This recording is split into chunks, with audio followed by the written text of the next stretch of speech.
Bonjour YouTube, on se retrouve sur la plateforme Coding Game pour un nouveau puzzle. Le puzzle Smooth, de difficulté facile, avec un taux de 93%. Donc il a un taux très élevé, mais on voit qu'il n'y a pas beaucoup de personnes qui l'ont fait. Alors l'énoncé n'est pas forcément très évident à comprendre si on essaye de le traduire comme ça. Donc j'essaie de vous l'expliquer. Qu'est-ce qui se passe? Donc on a deux personnes, Ming et Am, qui aiment les smoothies et qui vont faire un petit jeu quand ils vont réaliser des smoothies. Donc ils vont acheter des fruits. Et leur petit jeu c'est quoi? Donc la première personne, donc Ming, va disposer les morceaux de fruits en ligne. Et Am va devoir récupérer ces morceaux-là avec des blocs de N qui correspondent à la table qui est là. S'il n'arrive pas à faire des paquets entiers, s'il n'arrive pas à faire un paquet entier en fait qui reste un morceau, Ming le mange et du coup Am a perdu. La ligne d'après c'est à Ming de faire la même chose et ainsi de suite. Donc le but c'est de vérifier si on arrive à la fin à tout rassembler sous un seul fruit. Voilà, expliquer comme ça, c'est pas très évident. L'exemple est un peu plus parlant. Donc là, le tableau, il nous dit qu'une pomme, c'est 2 morceaux, une orange, 3, une banane, et ainsi de suite. Donc l'exemple qu'il nous donne, donc qu'est-ce qu'il nous dit? Le jeu commence, on a 15 morceaux. Donc Ming met 15 morceaux, côte à côte. Am va pouvoir remplacer ces 15 morceaux, en fait, par 3 bananes. Parce que la banane, comme il nous dit ici, c'est 5 morceaux. Donc 5 fois 3, 15. Donc il prend 5 morceaux, il remplace ces 5 morceaux par une banane, et il le fait 3 fois. Donc on se retrouve avec 3 bananes. Ensuite, Ming peut le remplacer ces 3 morceaux, ces 3 bananes là, puisque c'est 3 fruits encore, par une orange, vu qu'une orange est égale à 3 fruits. Et ainsi de suite. Et on se retrouve à la fin avec un seul fruit, donc on a gagné. Donc là c'est une partie où c'est une victoire.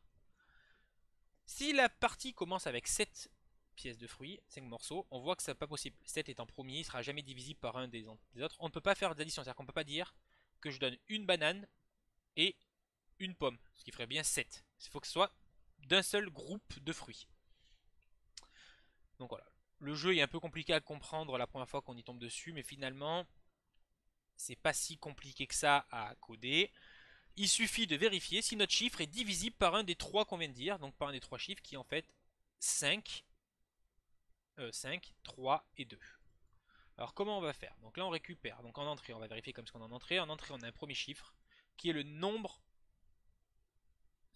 Ok, donc il joue plusieurs fois à ce jeu là, donc à chaque fois ça va être un nouveau nombre où on va devoir afficher le résultat pour les nombres qui vont suivre. Donc là on a 10 fois le jeu et à chaque fois on a une valeur différente en entrée. En ligne de sortie, il va falloir faire correspondre la victoire ou la défaite par rapport aux lignes qui sont après. Donc là on récupère le nombre de fois. On va parcourir et on récupère ce premier nombre. Donc en fait ce qu'on va faire tout simplement, je l'ai dit tout à l'heure, on va vérifier. Tant que f, alors on va vérifier s'il est divisible par 5. Si f est modulo 5 égale à 0,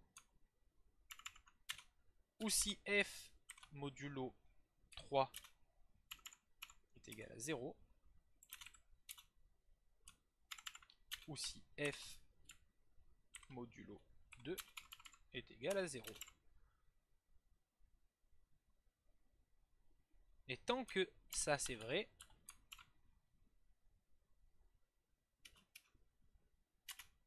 on va venir faire si...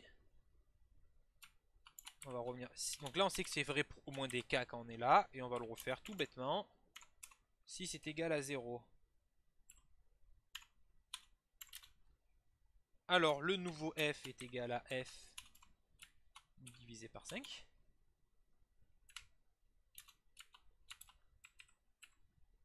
J'écris deux fois f divisé par 5. On va copier cette ligne là, puisque la suite c'est si c'est égal à f est égal à 0, on le fait pour 3. Et à la fin, on peut directement dire, puisqu'on sait qu'il y en a au moins un des trois qui est bon, si les deux premiers ne sont pas bons, on a forcément lui qui est bon. Et là, on a fait toute la division. Donc à la fin, qu'est-ce qui se passe? Si f est égal à 1, et qu'on a réussi à faire la division jusqu'à là, alors on va écrire victoire.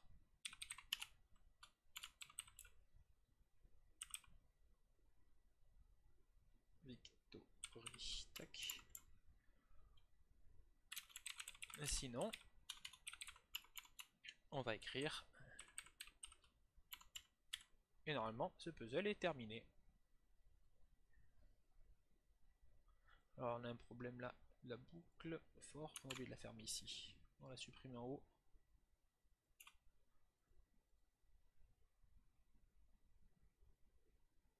Ligne 10. Tac. Assign to constante variable. Le F a été mis en constante. On le passe en var pour qu'on puisse réutiliser la même variable et pas en créer une autre. Et on est bon. On lance pour tout le monde pour vérifier. On soumet. Et ce puzzle est validé. Donc voilà. Bon, il n'y avait rien de particulier. Il fallait juste bien comprendre comment ça joue. Je pense qu'on va pouvoir même simplifier cette partie-là. Mais c'est suffisamment court comme ça. Il doit y avoir peut-être plus simple à faire. Ça sera tout pour cette vidéo. Et on se retrouve demain pour une nouvelle vidéo.